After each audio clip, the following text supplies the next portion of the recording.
She builds perfect love stories on paper. He swears perfect love doesn't exist, with that annoying confidence of someone who's always right. Until one swapped phone forces them to face an inconvenient truth. Maybe the impossible is just waiting at the same cafe at the same table at the same time. Grace Donovan had written 17 romance novels, 17 bestsellers about passionate love, soul-crushing longing, and the kind of chemistry that made readers fan themselves in public places. She'd described countless first kisses, hundreds of meaningful glances, and more meet-cutes than she could count. But she'd never experienced one herself. Not really. Not the kind that made your knees weak and your brain turn to mush. Which was exactly why she was hiding in the back corner of Willow and Page bookstore in downtown Boston, clutching her third coffee of the day and desperately trying to avoid making eye contact with anyone who might recognize her from the author photo plastered across the promotional posters. Grace Donovan will be signing copies of her latest novel between the lines starting at 3 o'clock, the Chipper bookstore employee announced through the microphone, making Grace wince. She loved her readers. She did. But book launch days always left her feeling like a fraud. A woman who wrote about earth-shattering romance while her own love life consisted of awkward dating app encounters and men who thought Netflix and chill counted as a romantic evening. Her phone buzzed. Her best friend and agent, Sophie. "Stop hiding. Your readers are lovely. Also, Mrs. Henderson from your book club just asked if you're single. Should I give her your number? She has a grandson." Grace snorted into her coffee, typing back quickly. "I'm 27, not 87. Tell Mrs. Henderson I'm married to my work." She set her phone down on the small cafe table near the pickup counter, next to her half-eaten blueberry muffin, and glanced around the packed bookstore. The place was buzzing with energy, readers chatting excitedly, the scent of fresh coffee mixing with old books, the sound of pages turning and espresso machines hissing. This was her world. Words and stories and the magic of creating something from nothing. If only she could create her own happy ending with the same ease. Her mind drifted, as it often did lately, to the notes she'd been keeping in her phone. Secret notes. Embarrassing notes. The kind that would make Sophie laugh until she cried if she ever found them. If this story is touching your heart, show your support. Leave a like, subscribe to the channel, and share it with your friends. Every action helps us keep bringing you new stories full of emotion. Physical description of ideal man, purely for character development purposes, obviously. Height, 6'2" or taller. Strong build, the kind that comes from actual work, not just gym vanity. Broad shoulders that could carry the weight of the world. Or just carry me when my feet hurt after book events. Theoretical, of course. Hands large, capable, with those veins in the forearms that make you forget how to form coherent sentences. Jawline, sharp enough to cut glass. Eyes, intense, the kind that see right through your defenses, preferably hazel or dark brown. Personality, intelligent, sarcastic, someone who can banter and make me laugh even when I'm being impossible. Passionate about his work, confident without being arrogant. Okay, maybe a little arrogant, but in that annoyingly charming way. Protective but respectful, the kind of man who notices details. How you take your coffee when you're tired, what makes you smile. Profession. Architect would be perfect, creative but practical. Someone who builds things, creates spaces, understands structure and beauty. Age, early 30s. Mature enough to know what he wants, young enough to still have that spark of playfulness. Odds of existing, approximately 0. Grace sighed, shaking her head at her own ridiculousness.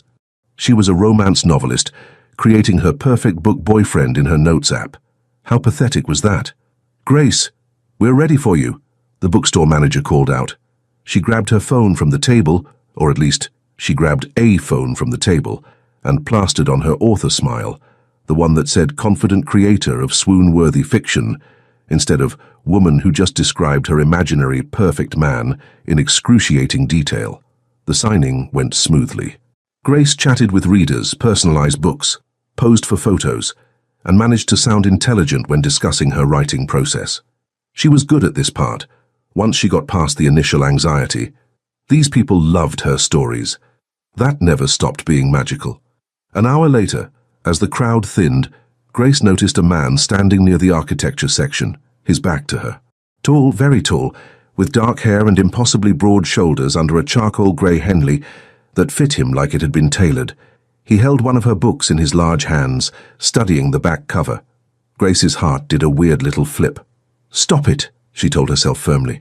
"He's probably just browsing, or buying it for his girlfriend, or his wife, or his incredibly lucky significant other who gets to look at those shoulders every day."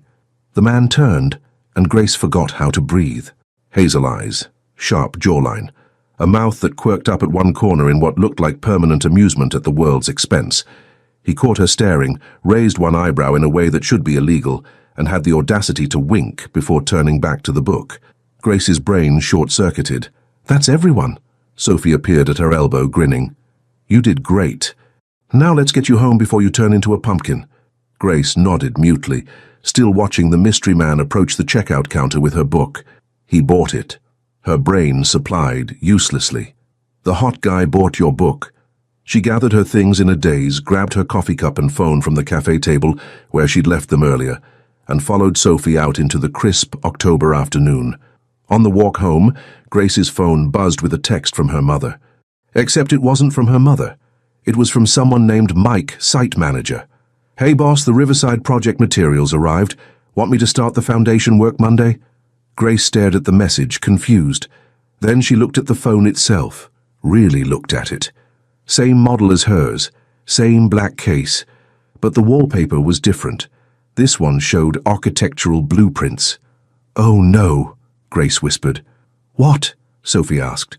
"I think I grabbed the wrong phone." Somewhere across Boston, Daniel Hawkins was having the exact same realization, and both of them were about to discover something that would change everything. Daniel Hawkins prided himself on being observant. You didn't become one of Boston's most sought-after architects by missing details. He noticed when measurements were off by a fraction of an inch. He caught structural flaws that others overlooked. He could tell when a client was lying about their budget within the first 5 minutes of a meeting. So how the hell had he not noticed he'd grabbed the wrong phone? He'd been so distracted leaving Willow and Page, distracted by the author herself, if he was being honest, Grace Donovan. He'd been reading her books for 2 years, ever since his sister had shoved the first one into his hands with an insistence that bordered on violent. "Trust me," she'd said, "this woman understands people. And you need to remember that people exist beyond your blueprints and building permits." She'd been right, annoyingly. Grace Donovan wrote romance, yes, but she wrote it with an intelligence and wit that made him laugh out loud. Her male protagonists weren't cardboard cutouts. They were complex, flawed, real. And when he'd seen the announcement for her book signing, he'd bought a ticket immediately. Then he'd seen her in person, and every coherent thought had evacuated his brain. She was exactly what he'd imagined, but somehow more.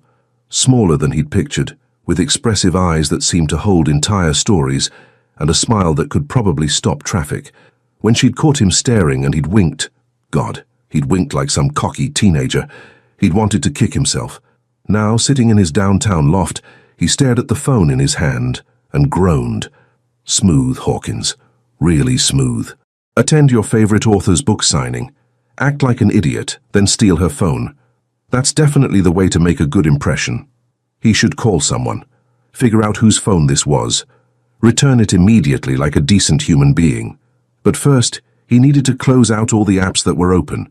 He didn't want to invade anyone's privacy more than he already had by accidentally taking their phone. His thumb hovered over the Notes app. Don't do it, his conscience warned. Just close it.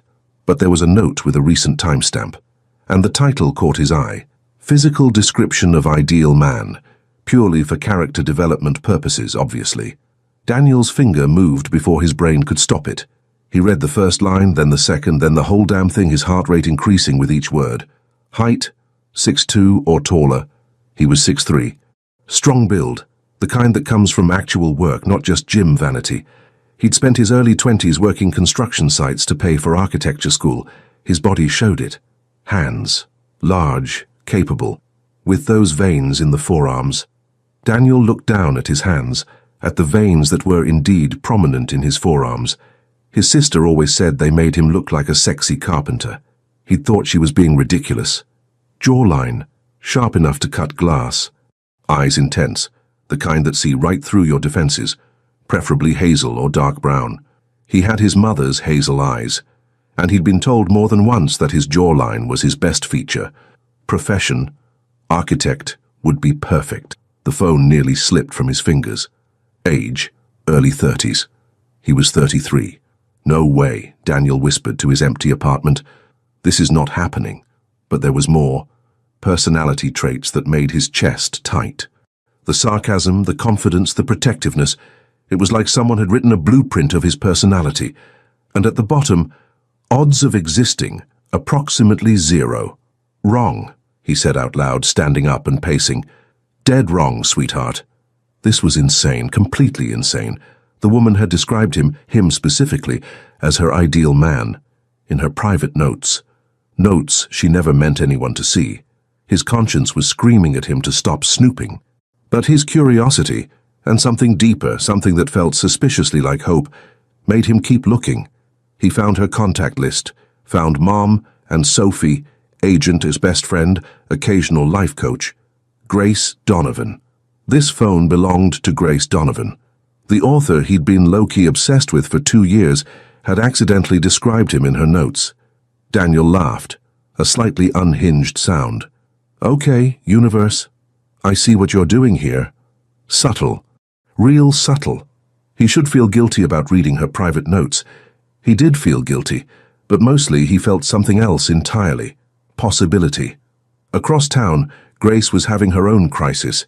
She'd done the responsible thing. Well, after having a minor panic attack and eating an entire pint of ice cream, she'd opened the phone's contacts, found Mom, and called to explain the situation.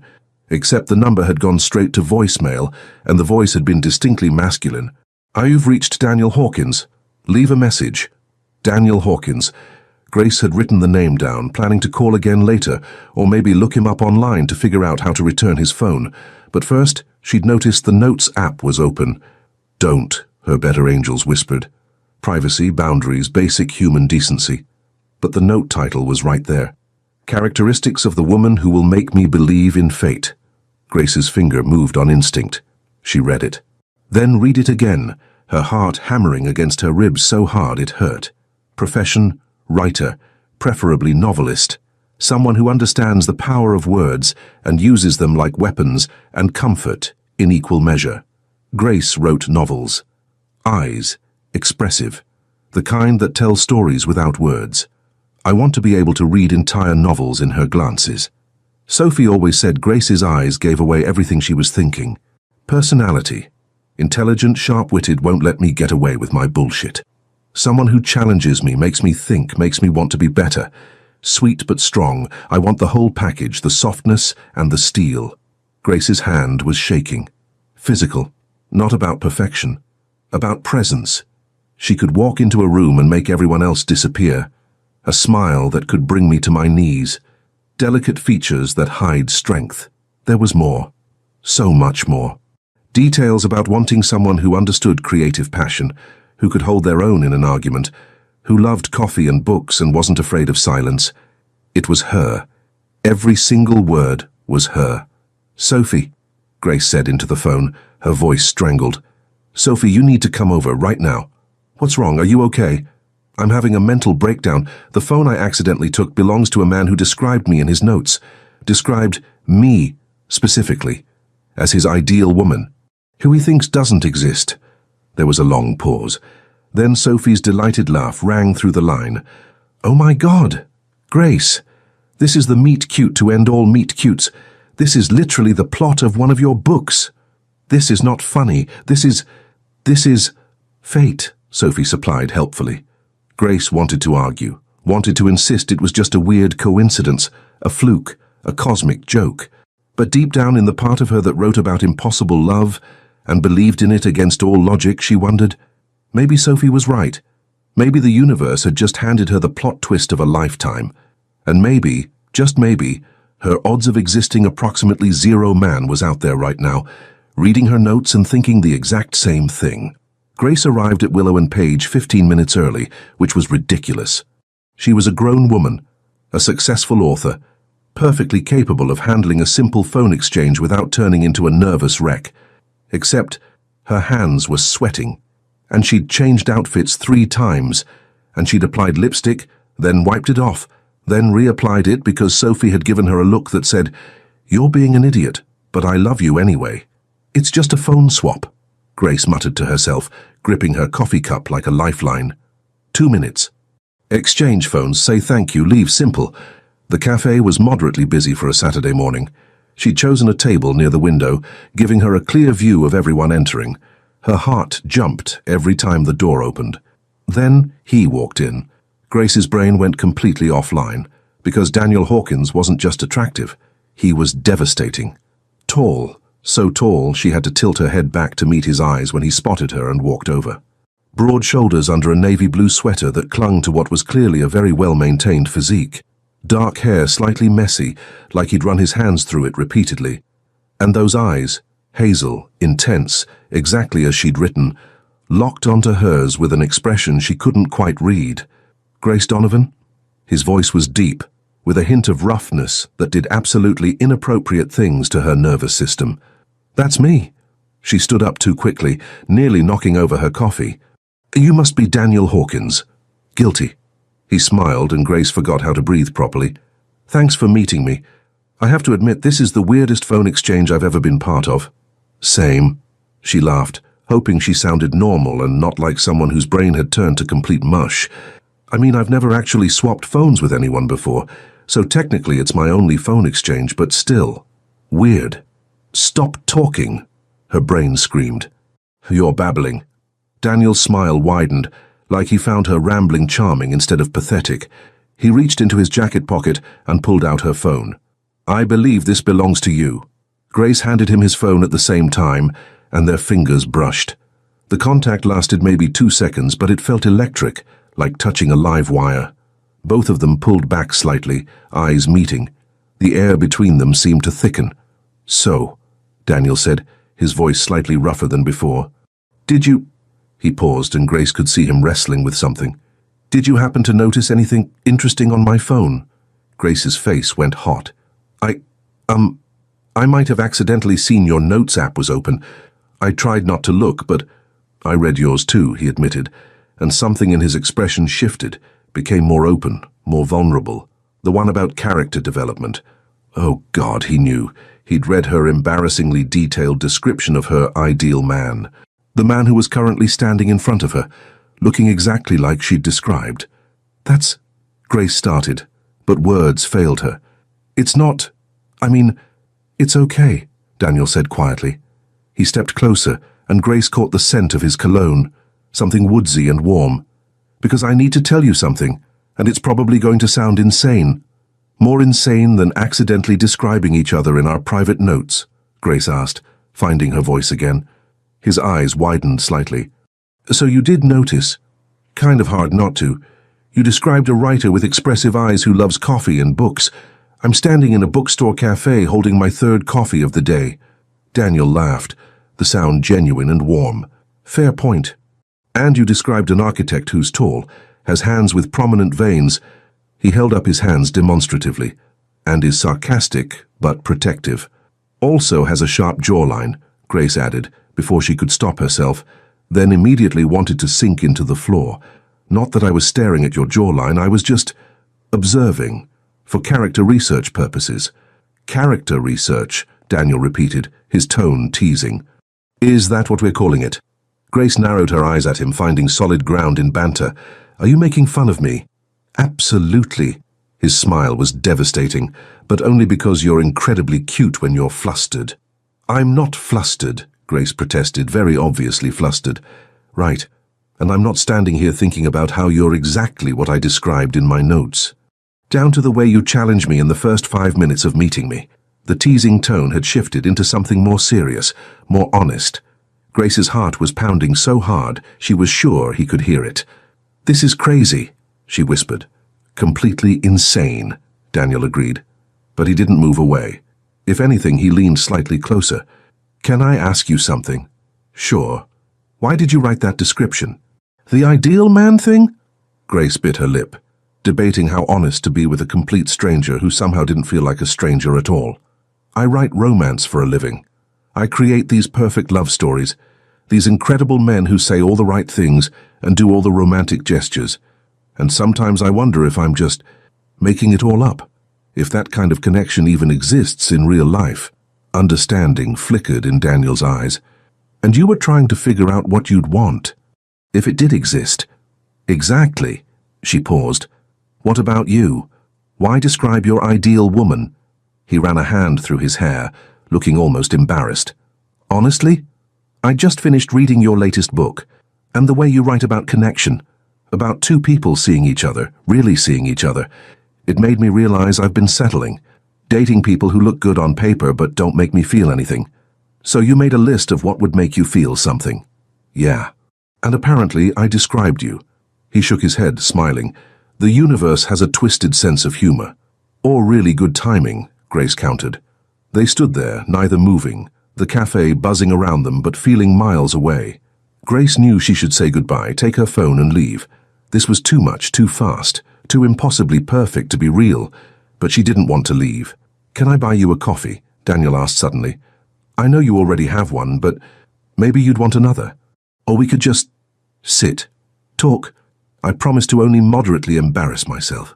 Grace laughed, feeling something warm and bright unfurl in her chest. Only moderately. I'm setting realistic goals. In that case, yes. I'd like that. As they settled into a corner booth, Grace caught sight of her reflection in the window. She was smiling, really smiling, in a way she hadn't in months. And when she looked back at Daniel, she found him watching her with an expression that made her pulse race. This was definitely going to be trouble, the best kind of trouble. 3 days after the phone exchange, Grace found herself at Willow and Page again, for completely legitimate reasons that had nothing to do with hoping to run into a certain architect. I need a new writing space, she'd told Sophie that morning. Fresh environment, creative inspiration. Sophie had replied, not looking up from her laptop. And it has nothing to do with tall, handsome Daniel. Nothing whatsoever. This is purely professional. You're a terrible liar. Grace had thrown a pillow at her. Now, settled at the same corner booth with her laptop and a vanilla latte, Grace tried to focus on her new manuscript. Tried being the operative word, because her protagonist, tall, sarcastic, impossible architect named Jake, kept doing things that Daniel had done during their 2-hour conversation on Saturday. The way he'd laughed when she'd challenged his opinion on classic literature versus modern fiction, how his eyes had crinkled at the corners when he smiled, the careful way he'd caught her coffee cup when she'd nearly knocked it over while gesturing too enthusiastically about her favorite author. You're very animated when you talk about books, he'd observed. You're very smug when you think you're right, she'd countered. I usually am right. And humble, too. Wow. The complete package. He'd grinned at that, and Grace had felt something flutter dangerously in her chest. Grace? She looked up from her laptop, and there he was, as if her thoughts had summoned him. Daniel stood next to her booth, holding a takeout coffee and looking unfairly attractive in worn jeans and a grey t-shirt that showed off those ridiculous arms. Daniel, hi. She closed her laptop a bit too quickly, like he could see through the screen to her protagonist, who was definitely, absolutely not based on him. What are you doing here? Coffee run. He held up his cup as evidence, but there was something in his expression, a slight curve to his mouth that suggested he was lying just as badly as she was. You? Writing. This is my new creative space. Since when? Since today. Interesting. He slid into the booth across from her without invitation, and Grace's traitorous heart did a little flip. Because this was my regular coffee spot until about 3 days ago, and I've never seen you here before. Grace felt her face heat. Maybe you just never noticed me. Trust me, I would have noticed. The words came out low, sincere, and Grace forgot how to form a coherent response. They stared at each other for a moment too long, the air between them charged with something Grace couldn't quite name, but definitely wanted to explore. Daniel cleared his throat. So, writing anything interesting? A new romance, it's in early stages. What's it about? I can't tell you that. Author secrecy. Come on. He leaned forward, eyes glinting with challenge. Not even a hint? Definitely not. Is the hero an architect? Grace's silence was answer enough. Daniel's grin was absolutely insufferable. I knew it. You're writing about me. I am not writing about you, Grace protested, even though she absolutely was. You're very arrogant. Has anyone ever told you that? Frequently, usually right before they admit I'm right. Well, I'm not going to give you that satisfaction. We'll see. Grace wanted to argue, but she was fighting a smile.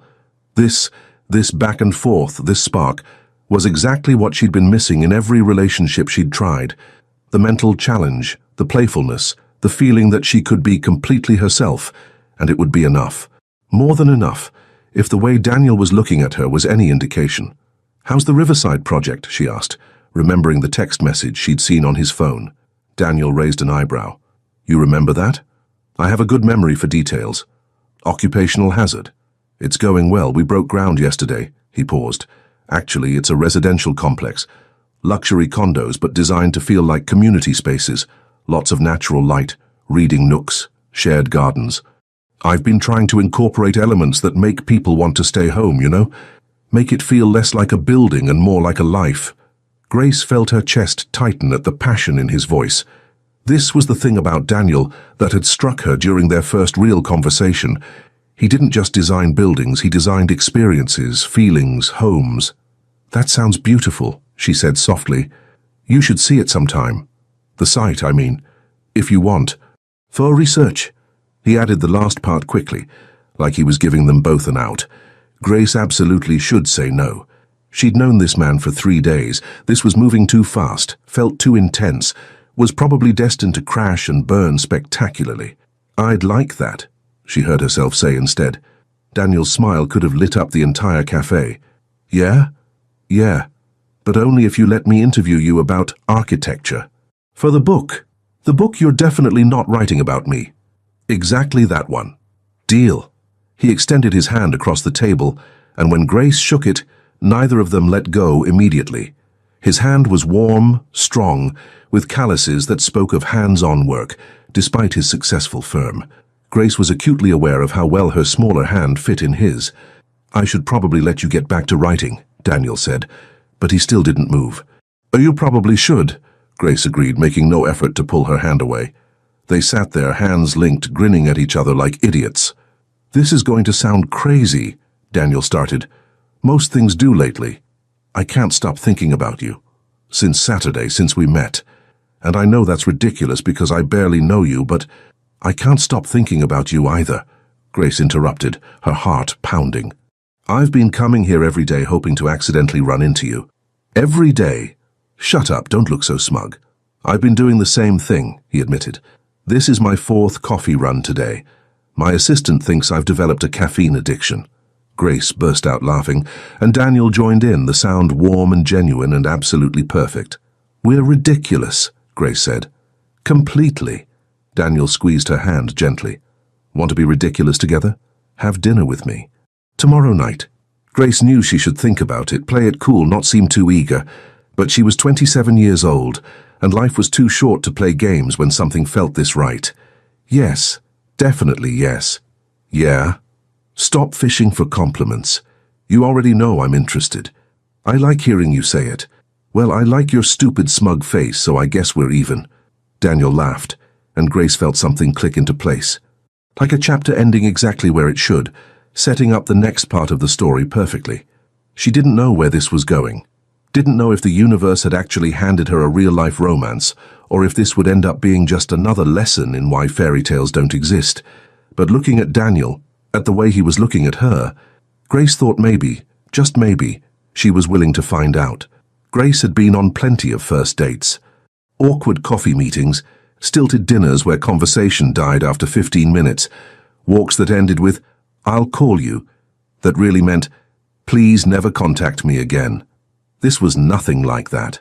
Daniel picked her up at 7, looking unfairly good in dark jeans and a button-down shirt, with the sleeves rolled up to reveal those forearms that should come with a warning label. He'd brought her favorite coffee. Somehow he'd remembered she took it with oat milk and 1 sugar, and had the audacity to look pleased with himself when she gaped at him. "How did you—" "I pay attention," he said simply, handing her the cup. They went to a small Italian restaurant in the North End, tucked away on a side street that tourists never found.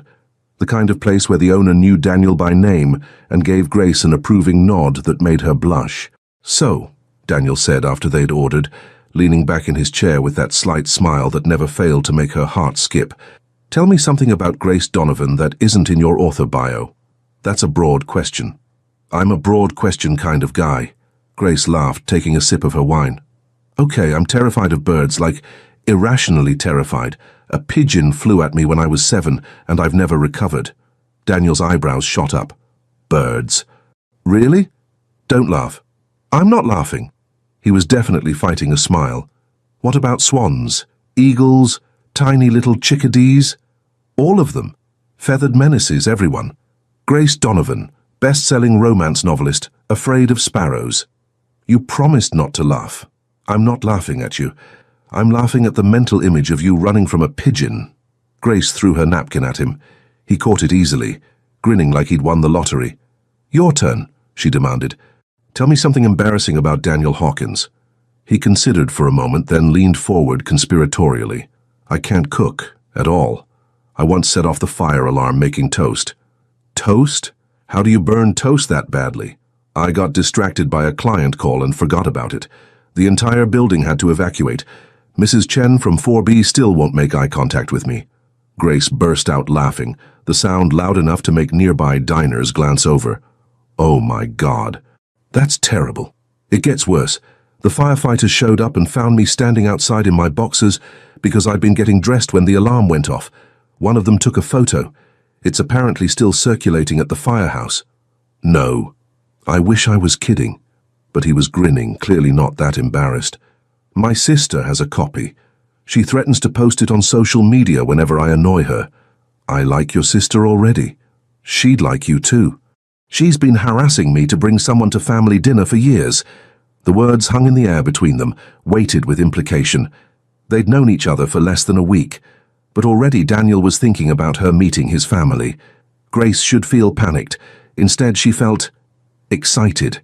Is that an invitation? She asked, keeping her tone light. Daniel's expression softened. Eventually, if you want. No pressure. I'd like that.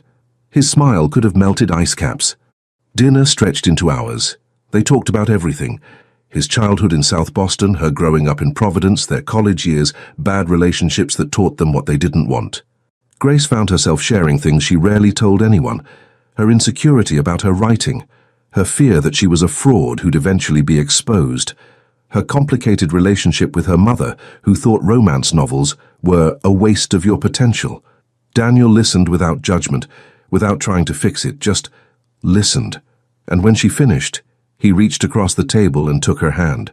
For what it's worth, he said quietly, I think what you do is incredible. You make people believe in love. In a world that's pretty cynical, that's not nothing, that's everything. Grace's throat tightened. Thank you. And your mother is wrong. You're not wasting anything. You're sharing something real.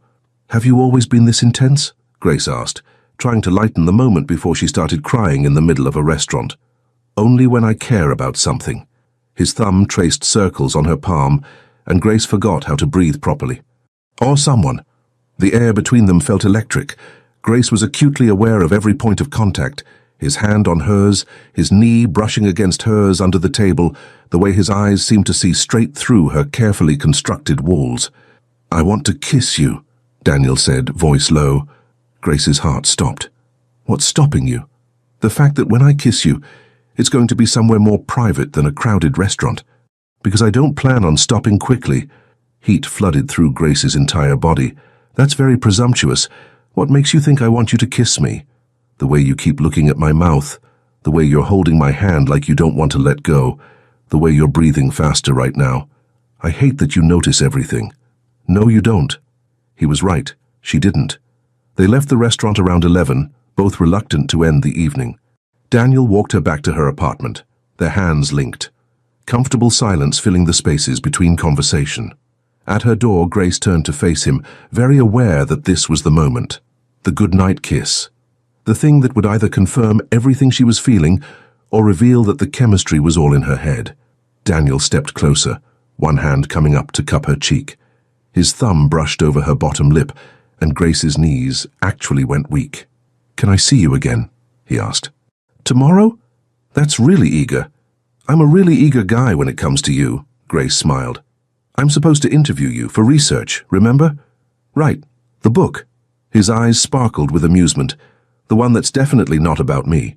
Come to the cafe tomorrow afternoon, I'll bring my recorder and everything. A very professional. Looking forward to it. He leaned down and Grace's breath caught, but instead of kissing her mouth, he pressed his lips to her forehead, lingering there for a moment that felt infinite. "Good night, Grace."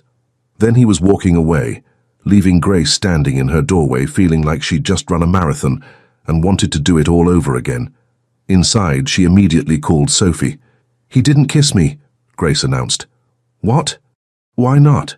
He said when he kisses me it's going to be somewhere private, and he's not planning to stop quickly." Sophie screamed. Actual screaming. Grace had to hold the phone away from her ear. "Grace Elizabeth Donovan, you have found a man who understands delayed gratification. Do you know how rare that is? He's making me crazy. That's the point, sweetie. That's the entire point." Grace flopped onto her couch, still feeling the ghost of his lips on her forehead, the warmth of his hand on her cheek. She was in so much trouble, and she couldn't wait to get deeper. Grace arrived at Willow and Page 30 minutes early, which was absurd. This was a professional interview, research for her book, nothing more. The fact that she'd changed clothes 4 times and was wearing her favorite jeans, the ones Sophie insisted made her look casually devastating, was purely coincidental. She set up her recorder, notepad, and laptop at their usual booth, arranging everything precisely to look like someone who had their life together, and definitely wasn't obsessing over a man she'd known for less than a week. Daniel arrived exactly on time, because of course he did, carrying 2 coffees and wearing a smile that should be registered as a lethal weapon. "Good afternoon, Ms. Donovan," he said, sliding into the booth. "I'm here for my interview." "Mr. Hawkins." Grace accepted the coffee, trying to ignore how her fingers tingled when they brushed his. "Thank you for agreeing to this.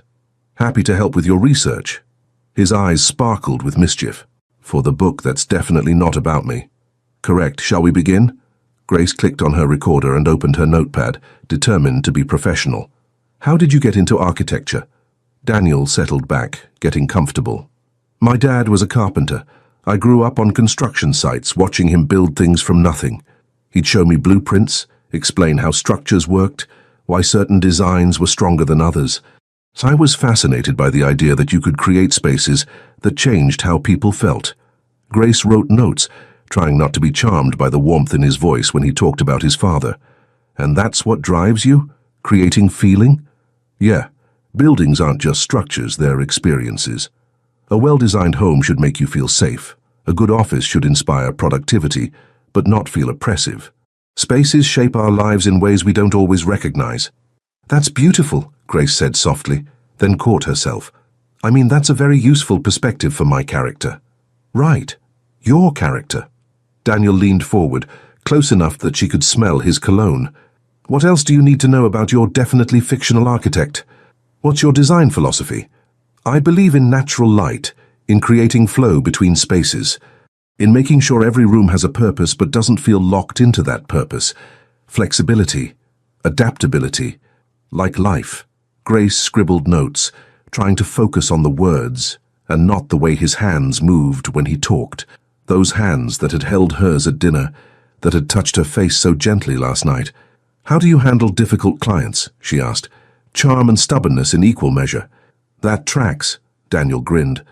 "I listen to what they think they want, then figure out what they actually need. People aren't always good at articulating their desires. They know something's missing, but they can't always name it."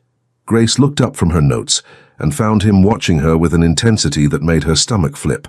"And what do you do when you figure out what they need?" "I give it to them." His voice had dropped lower. "Even if they don't realize that's what they were asking for." They stared at each other, the air thick with subtext that had nothing to do with architecture. Grace cleared her throat. "What's the most challenging project you've worked on?" "Currently? A residential building in Riverside. We're trying to balance luxury with community, privacy with connection. It's complicated. Life usually is." "Yeah." He paused. "Can I ask you something? This is supposed to be me interviewing you. Humor me. Why romance? Why not literary fiction or thrillers or sci-fi?" Grace set down her pen. "Because romance is honest. It acknowledges that love, connection, is what most of us are searching for. Literary fiction can pretend it's above that human connection is somehow less important than existential angst. But we're social creatures. We need each other. Romance doesn't apologize for recognizing that. You're defensive about it. I've had to be, People treat it like it's lesser, like wanting love is somehow embarrassing. Daniel reached across the table and took her hand, his touch gentle but firm. For the record, I think anyone who makes you feel bad about what you do is an idiot. You create hope. That's not nothing. Grace's chest felt too tight. You keep saying things like that. Things like what? Things that make me like you more than is probably advisable for someone I just met. Good. He smiled. That slow, devastating smile. Because I've been liking you more than is advisable since the moment you knocked over your coffee when I walked over to your table. I did not... Grace started to protest, then stopped. Okay, I totally did that. It was adorable. It was clumsy. Same thing. Grace laughed, shaking her head. You're impossible. And you're beautiful when you laugh. I'm keeping a running list of things that make you smile, by the way, for research purposes. Oh, really? What's on the list so far? Coffee, books, obviously. When you prove me wrong in an argument. That thing I do where I... He reached out and tucked a strand of hair behind her ear, his fingers lingering against her neck. Touch you like this? Grace's breath caught. That's very presumptuous. Tell me I'm wrong. She couldn't. Because he wasn't. Every time he touched her, she felt it everywhere. This interview is getting off track, she managed. Is it? I thought we were discussing how architects observe details. We were discussing your design philosophy. Right. Well, my current philosophy is that I want to take you out again, tomorrow, and the day after that, and possibly every day for the foreseeable future. Grace's heart was doing acrobatics. That's a very intense philosophy. I'm a very intense guy. He squeezed her hand gently. Is that okay?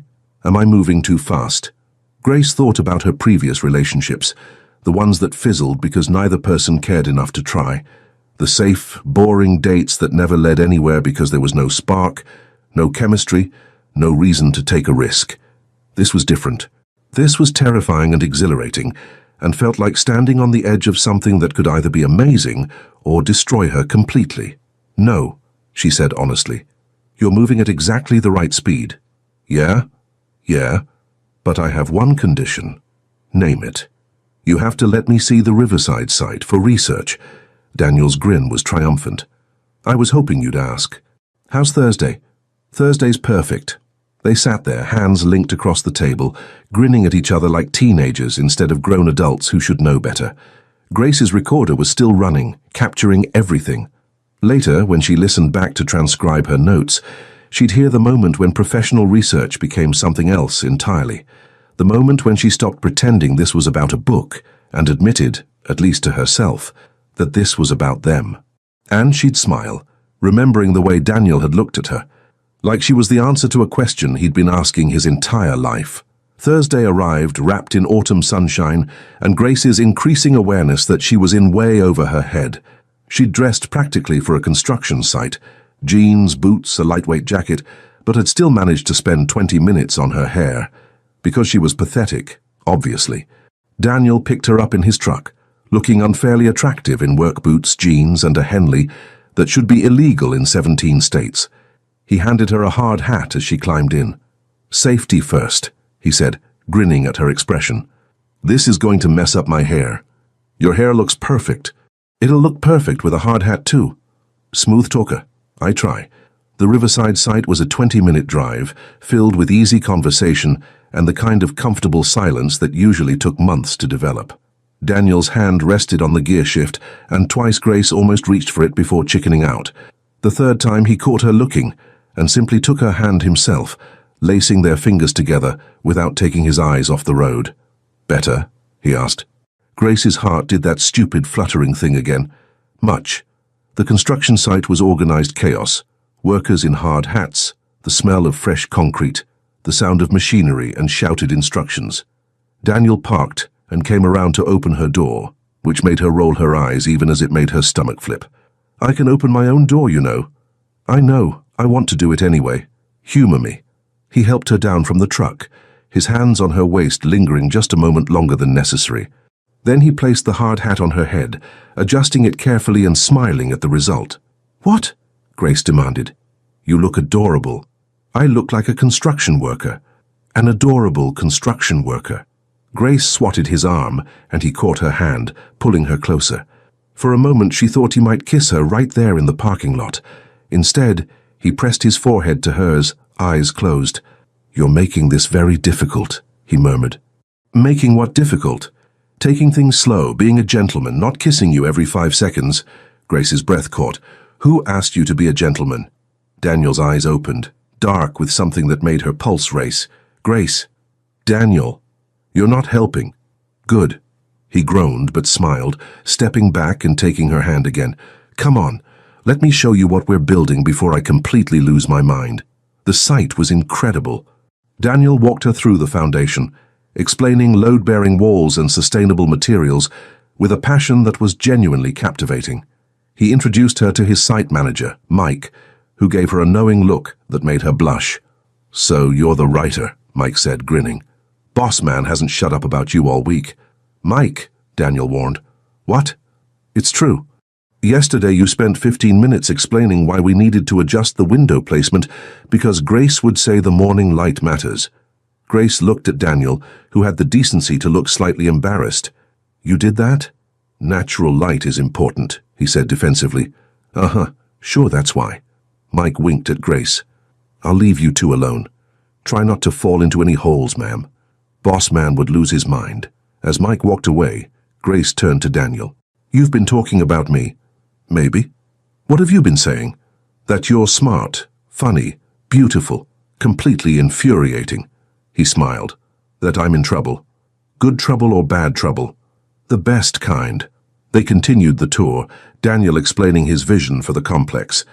Community gardens, reading nooks in common areas, balconies designed for morning coffee and evening wine. Every detail considered, every choice intentional.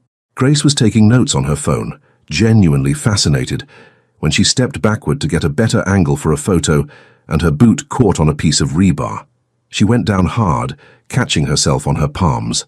Pain shot through her left hand immediately. "Grace!" Daniel was beside her in seconds, kneeling in the dirt, hands hovering over her like he was afraid to touch her. "Are you okay? Don't move. Let me see." "I'm fine," Grace insisted, even though her palm was scraped and bleeding. "Just clumsy. You're hurt." His voice was tight with concern. "Mike, first aid kit." "Daniel, really, it's just a scrape." But he was already carefully examining her hand, his jaw clenched. When Mike brought the kit, Daniel cleaned the wound with a gentleness that seemed impossible from hands that large, that strong. "This might sting," he warned before applying antiseptic. Grace hissed at the burn, and Daniel immediately bent down and blew cool air across her palm, soothing the sting.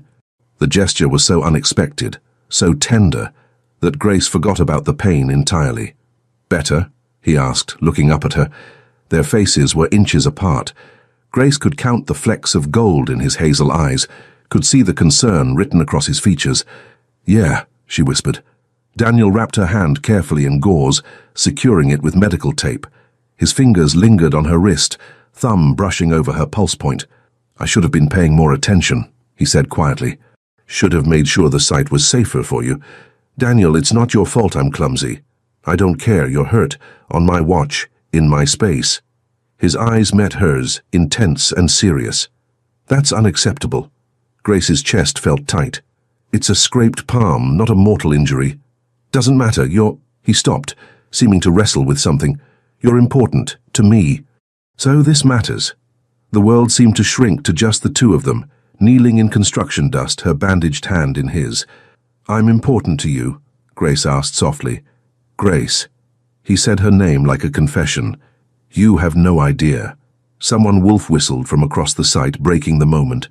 Daniel helped her up, keeping a protective hand on her lower back as they walked to the truck. "I'm taking you home," he announced. "I'm fine to finish the tour." "No. I'm taking you home, making sure you're okay, and probably wrapping you in bubble wrap for the foreseeable future." Despite everything, Grace laughed. "You're being ridiculous." "I'm being appropriately concerned." At her apartment, Daniel insisted on coming inside to make sure she didn't need anything. He filled a glass with water, found pain medication in her cabinet, and refused to leave until she was settled on the couch with her laptop and a cup of tea. "I can take care of myself," Grace protested. "I know you can." Daniel sat on the coffee table in front of her, taking her uninjured hand. "But why should you have to when I'm here?" Grace had no answer for that. He stayed for 2 hours, working on his laptop while she wrote, occasionally looking up to make sure she was okay. The domesticity of it, the easy comfort of existing in the same space, felt more intimate than any romantic gesture could have. When he finally left, he kissed her forehead again, lingering there like he was memorizing the moment. "Call me if you need anything," he said. "I mean it. Anything." After he left, Grace sat on her couch, touching the bandage on her hand and smiling like an idiot. Sophie called 30 seconds later. "How was the construction site?" "I fell and scraped my hand, and Daniel looked like I'd been mortally wounded. Then he spent 2 hours taking care of me." "Grace Elizabeth Donovan, you are in so much trouble." "I know," Grace said, still smiling. "I really know." "They're idiots," Sophie declared, pacing Grace's living room while Grace tried to focus on her manuscript. "Beautiful, talented idiots who are clearly perfect for each other, but won't just admit it." "Sophie, we've been on like 5 dates. It's been 2 weeks. 2 weeks of you talking about him constantly. 2 weeks of him sending you coffee every morning with little notes. 2 weeks of sexual tension so thick I can feel it through the phone when you call me after seeing him." Grace's face heated. We haven't even... Exactly. You haven't even kissed yet. What is he waiting for, a written invitation? He said he wants it to be right, private, that when we kiss, he's not planning to stop quickly. Sophie fanned herself dramatically. "Okay, that's hot, but also torture. For both of you." Grace's phone buzzed, another text from Daniel. "Thinking about you, how's the hand?" She smiled involuntarily, typing back. "Much better. Dr. Hawkins took good care of me. That's my job now, apparently." "Is it?" "Definitely. It's in my contract." "What contract?" "The one I wrote in my head where I get to take care of you." Grace's heart did that stupid melting thing again. "You're smiling at your phone like a lunatic," Sophie observed. "It's him, isn't it?" "Maybe." "Okay, that's it. We're doing an intervention group dinner tomorrow night. You, me, Daniel, and his business partner. I've been talking to Ryan." "Wait, you've been talking to Daniel's business partner?" Sophie had the grace to look slightly sheepish. "He called the agency about some marketing materials. We got to talking. He's worried about Daniel, too. Says he hasn't seen him this hung up on someone in years." "Hung up?" His words. "Apparently Daniel's been useless at work. Keeps spacing out during meetings. And yesterday spent an hour debating the merit of different coffee shops, based solely on which one you'd like best." Grace buried her face in her hands, but she was smiling. "This is insane. This is perfect. So, dinner tomorrow, my place, 7 o'clock, no arguments." Grace arrived at Sophie's apartment at 7:15, fashionably late, and definitely not because she'd changed outfits 6 times. She'd settled on dark jeans and a soft green sweater that Sophie had once said made her eyes look incredible. Daniel was already there, talking to Ryan near the kitchen. He looked up when she entered, and his entire face transformed. That smile, the one that made her forget her own name, spread across his features. "Hi," he said, crossing the room in 3 strides. "Hi." They stood there, grinning at each other like idiots, until Sophie cleared her throat loudly. "Right. Yes. Hello, everyone. Welcome to dinner. There's wine. Help yourselves." Ryan, a tall man with kind eyes and an obvious sense of mischief, grinned at them. "So you're the famous Grace. Daniel here hasn't shut up about you." "Ryan," Daniel warned. "What?" "It's true.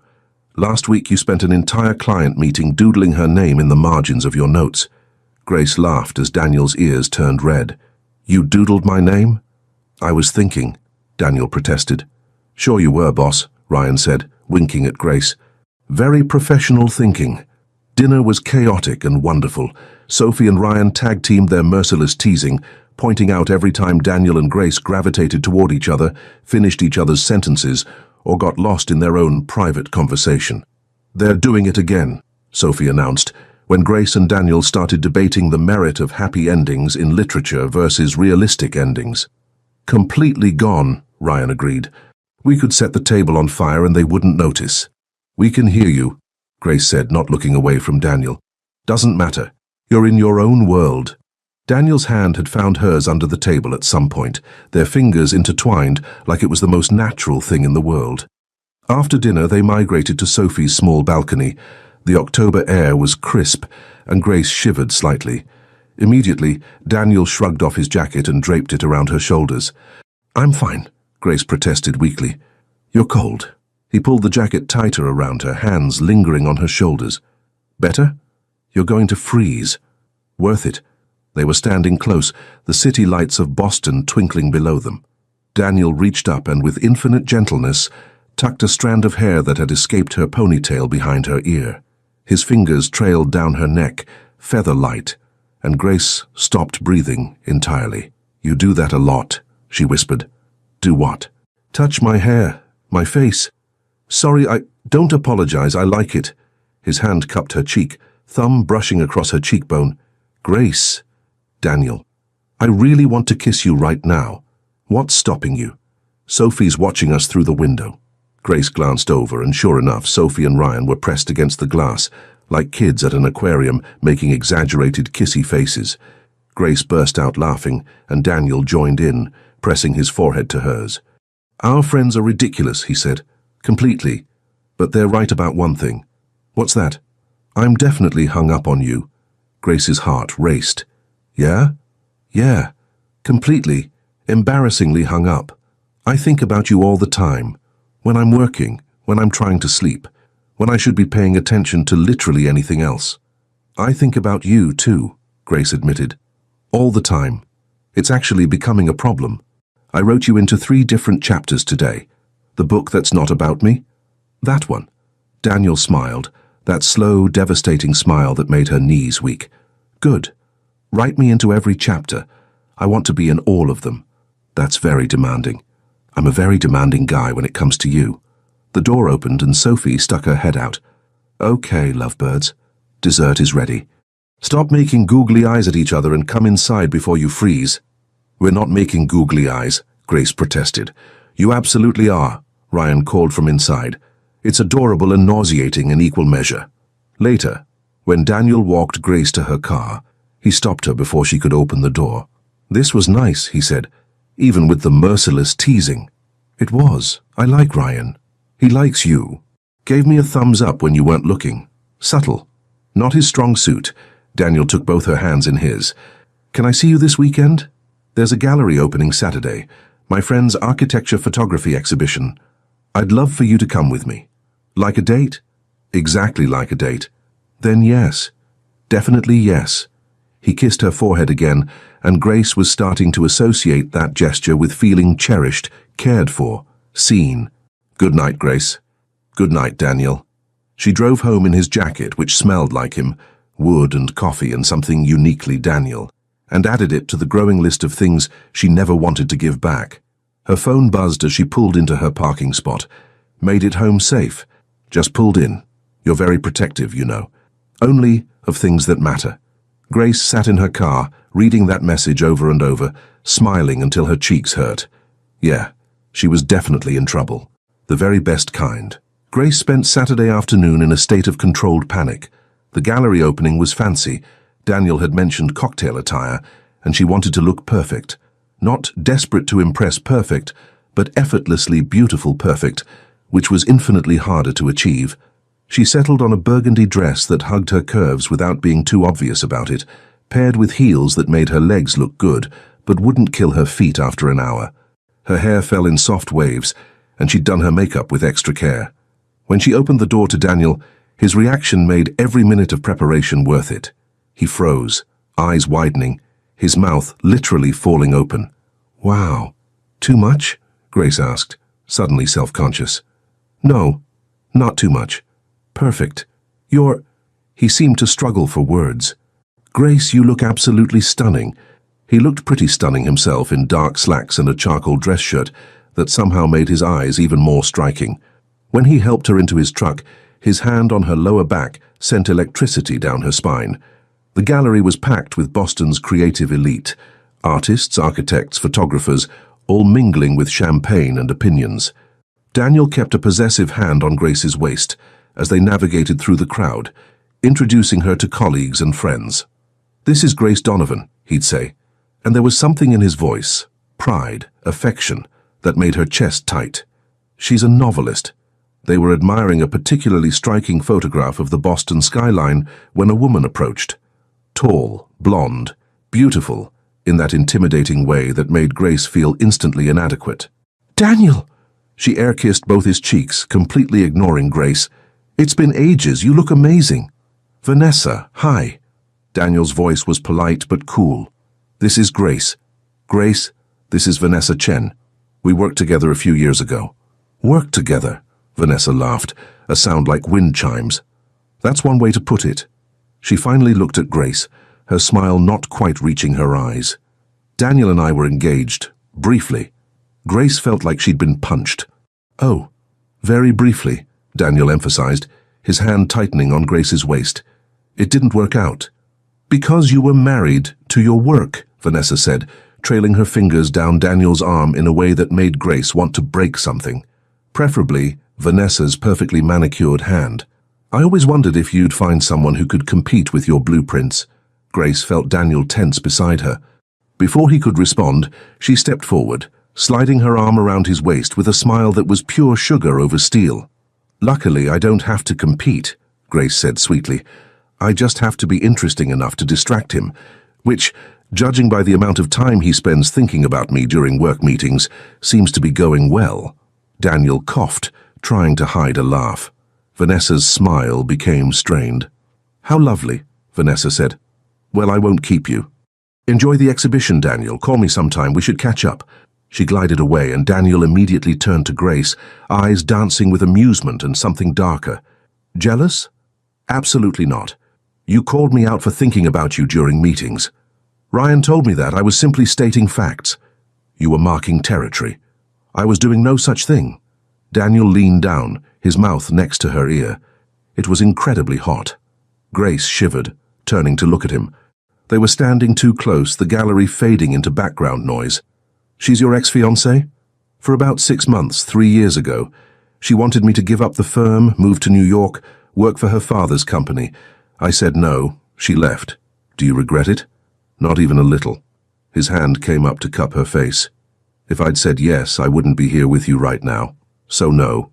0 regrets." Grace's heart was doing somersaults. "That's a very good answer.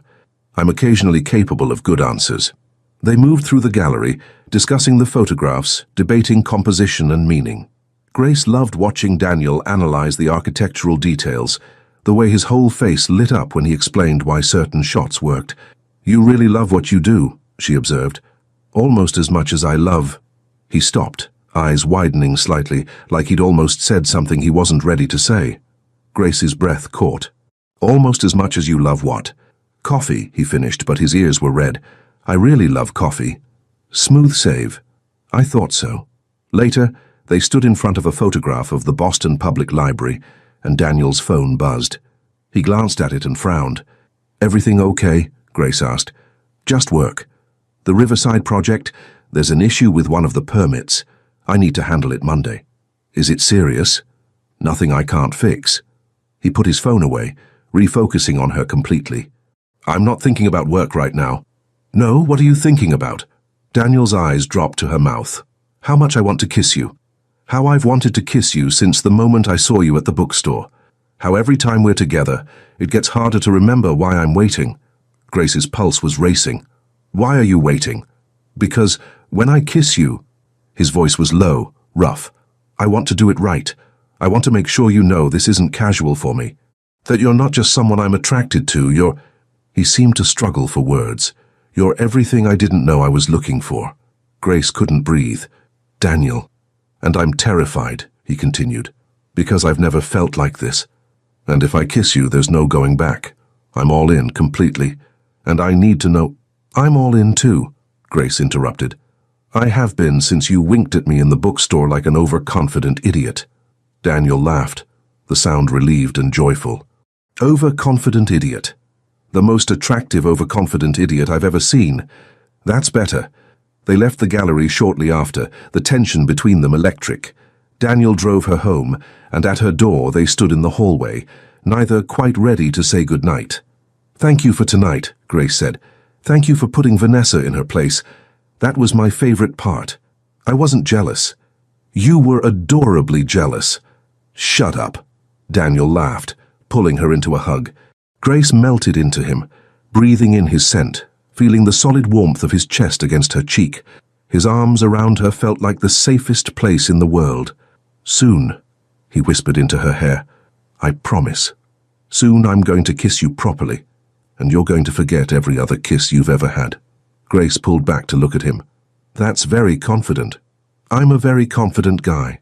His smile was soft, tender. Good night, Grace. Good night, Daniel. She watched him walk away, then closed her door and leaned against it. Her phone buzzed. Missing you already. And we just said good night. Grace smiled, typing back. Same. This is getting ridiculous. Agreed. Want to do something ridiculous tomorrow? Brunch? Yes. Absolutely yes. It's a date. Sweet dreams, Grace. Grace got ready for bed, replaying every moment of the evening. The way he'd looked at her in that dress. His words about being all in. The promise in his eyes when he'd said soon. She was falling for him, had probably already fallen. And the terrifying, wonderful truth was that she didn't want to stop. Sunday brunch turned into an all-day affair. Daniel picked Grace up at 10, and they didn't part ways until after 9 that night. Having spent the entire day wandering Boston, brunch at her favorite cafe, a walk through the public garden, coffee at 3 different shops because they couldn't agree on which had the best atmosphere, dinner at a tiny Thai restaurant Daniel swore made the best pad Thai in the city. By the time Monday rolled around, Grace had seen Daniel 5 days in a row, and the absence of him felt wrong, like missing a limb. She was working at home trying to make her protagonist less obviously Daniel, and failing, when her phone rang. Unknown number. Hello? Is this Grace Donovan? A professional female voice. Speaking. This is Jennifer Park from Boston General Hospital. You're listed as the emergency contact for Daniel Hawkins. Grace's blood turned to ice. What? Is he okay? What happened? He's stable, but there was an accident at one of his construction sites. He's asking for you. Grace didn't remember grabbing her keys or driving to the hospital. One moment she was in her apartment, the next she was at the emergency room desk, trying not to panic. Daniel Hawkins, she said, her voice shaking. I'm Grace Donovan. The nurse checked her computer. Room 347, 3rd floor. Grace practically ran to the elevator. Her mind was spinning with worst-case scenarios, her heart hammering against her ribs. When had she become his emergency contact? Why hadn't he told her? She burst into room 347 and found Daniel sitting on the hospital bed, looking annoyed and healthy and completely fine, except for a bandage on his forehead and his left arm in a sling. Grace, he said, relief flooding his features. You came. You're my emergency contact? It came out as an accusation. How? After you scraped your hand at the site. I updated my contacts, just in case. He looked sheepish. I probably should have told you. Grace's fear transformed into anger. You think I got a call saying you were in the hospital? Her voice broke. I thought something terrible had happened. Grace, don't grace me. You scared me half to death. She was yelling now, tears streaming down her face. What happened? A scaffolding collapse. I pushed one of my workers out of the way, took the impact myself. Dislocated shoulder, mild concussion, some bruising. I'm fine. You're not fine. You're in a hospital. I'm okay, he said softly, reaching for her with his good arm. I promise. I'm okay. Grace let him pull her close, burying her face against his chest and crying harder than she had in years. Daniel held her, his hand stroking her hair, whispering that he was fine, she was fine, everything was okay. You could have been killed, Grace said into his shirt. But I wasn't. You could have been. Grace, look at me. He cupped her face with his good hand, tilting her chin up. I'm right here. I'm okay. This is not okay. None of this is okay. I barely know you, and I'm your emergency contact, and I just drove here like a maniac because the thought of you being hurt made me feel like I couldn't breathe, and... She stopped, realizing what she was saying, what she was admitting. Daniel was watching her with an expression that made her heart stop. You barely know me. You know what I mean. I don't think I do, because I'm pretty sure you know me better than people I've known for years. I'm pretty sure you know exactly what I'm thinking most of the time, and I'm absolutely certain that I know you. Daniel, I'm in love with you." The words hung in the air between them. Grace stopped breathing. "What?" "I'm in love with you," he repeated, his voice steady despite his obvious nerves. "I know it's fast. I know we've only known each other a few weeks, but I don't care. I've been in love with you since you knocked over your coffee and then argued with me about the merit of romance novels. Maybe before that.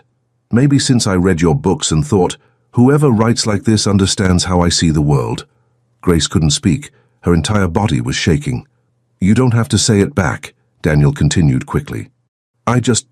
Lying there after the accident, all I could think was that I should have told you, that if something happened and I never got the chance to tell you how I feel, I'd regret it forever." "You're an idiot," Grace whispered. Daniel's face fell. "Oh, no, I mean—" Grace laughed through her tears. "You're an idiot because I'm in love with you too. Completely, stupidly in love with you. And it terrifies me." "Yeah? Yeah. You're everything I wrote in those notes. Everything I thought didn't exist. And now you're here and you're real and you almost got crushed by scaffolding and I—" Her voice broke again. Daniel pulled her closer, ignoring the wince of pain from his shoulder. "I'm sorry I scared you." "You better be." "I am. So sorry." He pressed his forehead to hers. "But I'm not sorry about falling in love with you. That's the best thing I've ever done." Grace's heart felt too big for her chest. "Even better than your award-winning architecture designs." "Infinitely better." "That's very sweet. I'm a very sweet guy." "Shut up." Daniel laughed, and Grace felt it vibrate through his chest. They stayed like that, holding each other in a hospital room, and somehow it felt more romantic than any candlelit dinner could have been. "When can you leave?" Grace asked finally. "Doctor wants to keep me overnight for observation. Concussion protocol." "I'm staying with you." "Grace, you don't have to." "I'm staying," she said firmly. "For you made me your emergency contact. That means I get to make these decisions now. I love it when you're bossy." "Good, because I'm about to be very bossy about your recovery. You're going to rest, follow doctor's orders, and absolutely not go to any construction sites until you're cleared." "Yes, ma'am." "And when you're better—" Grace looked up at him, her voice softer. "When you're better, you're going to kiss me properly, like you promised." Daniel's eyes darkened. "Is that a threat or a promise?" "Both. I can work with that." Grace spent the night in the uncomfortable hospital chair, holding Daniel's good hand while he slept. She watched his chest rise and fall, reassuring herself that he was okay. He was here, he was alive. And she let herself admit the truth. She was completely, irrevocably in love with Daniel Hawkins, the man who'd literally walked into her life by accident and changed everything. Daniel was the world's worst patient. Grace discovered this the day after his hospital discharge, when she showed up at his loft with soup, medications, and a firm plan to make sure he actually rested. "I can take care of myself," he protested from the couch, where she'd forced him to sit with pillows and blankets. "Clearly, that's why you tried to go to the construction site this morning with a concussion." "Ryan called. There was an issue." "Ryan called me. He told me you tried to sneak out. Hence why I'm here playing nurse." Daniel's expression shifted from annoyed to pleased. "You're playing nurse? Don't make it weird. Too late. Already weird. Also, you look cute when you're bossy." Grace set the soup down harder than necessary. "Eat, rest. Stop trying to work." "Yes, ma'am." For the next 3 days, Grace appointed herself Daniel's keeper. She worked from his loft, bringing her laptop and setting up at his dining table. She made sure he took his medication, ate actual food instead of coffee and protein bars, and didn't look at blueprints when he thought she wasn't watching. "You're very attentive," Daniel observed on day 2, watching her organize his kitchen with an efficiency that suggested she'd mapped it out like a military operation. "You scared me," Grace said simply. "I'm making sure it doesn't happen again." "By reorganizing my spice cabinet?" "Your spice cabinet was chaos." "How do you live like this?" "I eat out mostly." "Well, now you have alphabetized spices. You're welcome." Daniel laughed, then winced, his shoulders still sore. Grace was beside him immediately, adjusting his pillows. "Are you okay? Do you need more pain medication, ice?" "I need you to stop worrying so much." "Not possible." He caught her hand, pulling her down to sit beside him on the couch. "Grace, I'm okay. Really. You could have died. But I didn't. His thumb traced circles on her palm. And you know what I thought about lying there before the ambulance came? What? That I was glad I'd told you I loved you. Even if I'd only said it once. Even if we hadn't. He stopped, his eyes dropping to her mouth. Grace's breath caught. Hadn't what? Kissed. The word came out rough. We still haven't kissed, and I'm going crazy. The doctor said no strenuous activity. Kissing isn't strenuous. The kind of kissing you described would be. Daniel groaned. You're killing me. Good. Consider it payback for making me your emergency contact without telling me. I thought you'd appreciate the gesture. I appreciate not having heart attacks, but here we are. Despite her words, Grace didn't move away. They sat close, her hand in his, the afternoon sun streaming through his floor-to-ceiling windows. His loft was beautiful, open concept with exposed brick, exactly the kind of space she'd imagined him living in. I like being here, Grace said softly. In your space. Learning how you live. I like having you here, it feels right. Yeah, like you've always been here. Like this is where you belong. Grace's heart skipped. That's a very romantic thing to say for someone who claims he's terrible at romance. I never said I was terrible at it. I said I'd never felt it. There's a difference. He shifted slightly, turning to face her more fully. With you, it's easy. Natural.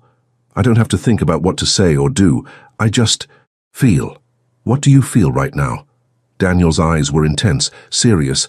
Like I want to kiss you so badly it's physically painful. Like I want to show you how much I love you in every way possible. Like I want to keep you here, in my space, and never let you leave. That last one's slightly concerning. You know what I mean. Grace did know. She felt it too. This pull, this certainty that being together was right in a way nothing else had ever been. 2 more days, she said. Then you'll be cleared by the doctor, and then I'm taking you somewhere perfect and kissing you until you forget your own name. Confident, determined. What if I want to kiss you first? Daniel's expression shifted into something predatory, heated. Then I'd probably lose my mind in the best way. Grace leaned closer, testing, watching his reaction. His breathing quickened, his good hand coming up to cup her face. Grace, he warned, you're playing with fire. Maybe I like fire. 2 more days, I can wait 2 more days. Can you? I have to, because when I kiss you I want to be able to use both arms, want to be able to hold you properly, touch you the way I've been dreaming about. Heat flooded through Grace's body. You've been dreaming about touching me? Every night, every single night since I met you. Tell me. If I tell you, we're definitely not waiting 2 more days. Grace pulled back slightly, smiling. Then I guess we wait. Daniel groaned, dropping his head back against the couch. You're cruel. I'm patient. Same thing. But he was smiling, and Grace was smiling, and the anticipation between them felt like its own kind of wonderful torture. 2 more days. Grace could wait 2 more days. Probably. Maybe. Hopefully. Because looking at Daniel, at the way he was looking at her like she was everything, Grace wasn't sure how much longer she could resist. But for him, she'd try. For both of them, she'd make it perfect. 2 days felt like 2 years. Daniel got medical clearance on Friday afternoon and immediately texted Grace. Doctor says I'm good as new. Well, mostly. Shoulder's still healing, but I'm cleared for normal activity. That's great, so happy for you. Tonight, let me take you somewhere, please. Is this the perfect kiss you promised? Yes, definitely yes. Pick you up at 7. I'll be ready. Grace spent the afternoon in a state of nervous excitement that Sophie found endlessly amusing. You're 27 years old, Sophie said via video call, while Grace held up different outfits. You've been kissed before. Not like this, not with someone I... Grace stopped. Someone you love? Yeah, someone I love. Sophie's expression softened. Then wear the black dress. The one that makes you feel confident and beautiful. Because that's what you are. Grace followed her advice. The dress was simple but elegant, hitting just above her knees, with a neckline that was sophisticated rather than suggestive. She left her hair down in loose waves and kept her makeup natural. When she opened the door to Daniel at 7, his reaction was everything. He stared. Actually stared, his mouth slightly open, eyes wide. You're staring, Grace said, fighting a smile. I'm aware. Give me a second. I'm having a moment. A moment. A holy hell, how did I get this lucky moment? He stepped inside, closing the door behind him. Grace, you look absolutely breathtaking. You clean up pretty well yourself. He wore dark jeans and a navy button-down that made his eyes look more green than hazel. His hair was slightly damp like he'd showered recently, and he smelled incredible. Ready? He asked, offering his hand. Where are we going? It's a surprise. Daniel drove them out of the city, into the suburbs, until they reached a park Grace had never been to. The sun was setting, painting the sky in shades of orange and pink. He led her down a path lined with trees, their leaves turning autumn gold. This is beautiful, Grace said. Just wait. They emerged into a clearing overlooking the Charles River. The city skyline glittered in the distance, and someone, Daniel obviously, had set up a picnic blanket with fairy lights strung in the nearby trees. Grace's breath caught. Daniel, this is... I wanted it to be perfect. For you. For us. He turned to face her, taking both her hands. I've been thinking about this moment for weeks. Months, if I'm being honest. Since before I even met you, when I was just reading your books and thinking about the woman who could write like that. Daniel, let me finish. Please. He smiled nervously. I'm not good at this, at the romantic gesture thing, but you make me want to try. You make me want to be the kind of man you write about in your books, the kind who says the right thing, who makes grand gestures, who isn't afraid to be vulnerable. Grace's eyes were burning with tears. You are that man. You've always been that man. Then let me prove it. He stepped closer, one hand sliding up to cup her face, thumb brushing her cheekbone. Grace Donovan, I have been completely, impossibly in love with you since the moment you argued with me about romance novels with coffee breath and messy hair and the most beautiful eyes I've ever seen. Grace laughed, tears spilling over. I had coffee breath? The worst. Didn't care. Still don't care. His forehead touched hers. Can I kiss you now? Please, I've been very patient. You have been very patient. So that's a yes? Instead of answering, Grace rose on her toes and pressed her lips to his. The world stopped. Daniel made a sound, half groan, half relief, and pulled her flush against him, his good arm wrapping around her waist while his other hand cradled her face. The kiss started gentle, tentative, like they were both afraid to break something precious. Then Grace opened her mouth slightly, and gentle became something else entirely. Daniel kissed her like he was trying to memorize her, like she was oxygen, and he'd been drowning. His hand slid into her hair, angling her head to deepen the kiss, and Grace's knees actually buckled. He caught her, holding her tighter, kissing her harder. Grace had been kissed before, had read about kisses, written about kisses, imagined what a perfect kiss would feel like. This surpassed every imagination. Daniel's mouth was skilled and demanding, but somehow also tender, reverent. He kissed her like she was precious and necessary, and his all at once. Like he'd been waiting his entire life for this moment, and now that he had it, he never wanted it to end. When they finally broke apart, because breathing was apparently still necessary, they were both gasping. Daniel kept his forehead pressed to hers, eyes closed, holding her like she might disappear. Wow, Grace whispered. Yeah, wow. He laughed breathlessly.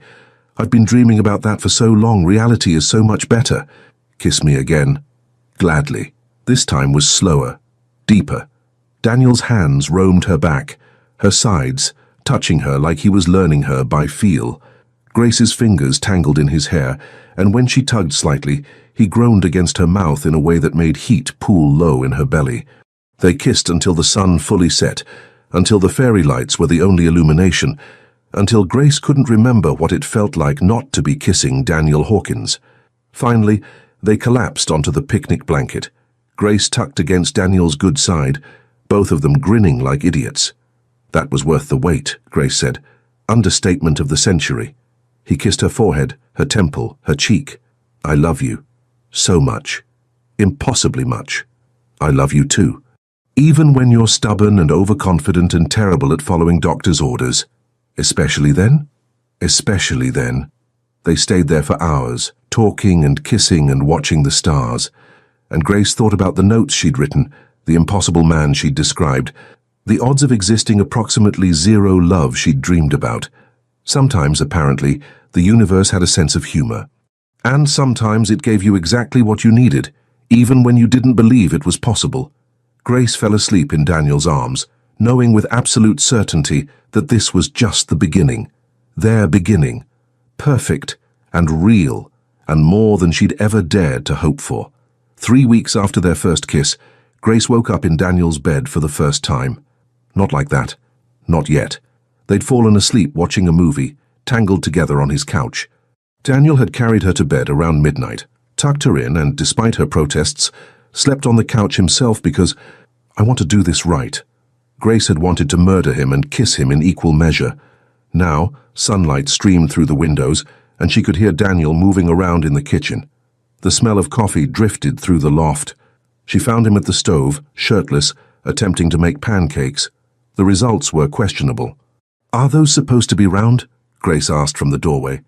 Daniel turned, his face lighting up when he saw her in his t-shirt, her hair a mess. "Good morning, beautiful. And yes, they're supposed to be round. I'm having technical difficulties." "You're burning them." "I'm adding character." Grace laughed, crossing to him and wrapping her arms around his waist from behind.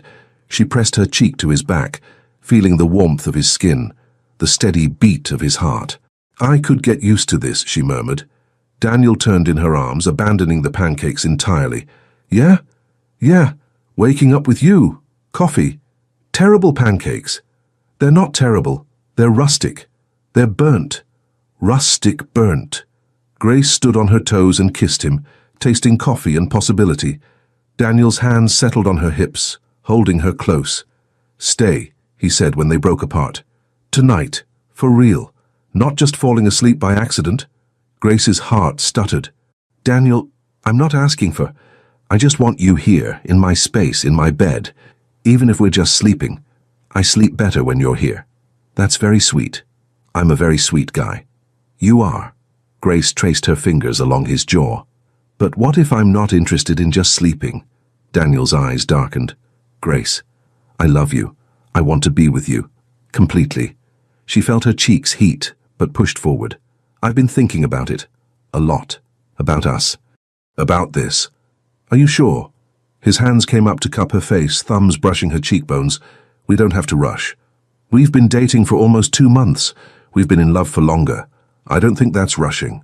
Daniel's smile was slow, devastating. "Then yes, stay. Tonight. Every night if you want."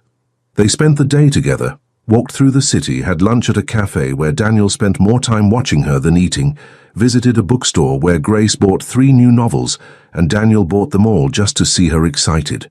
Evening came soft and golden.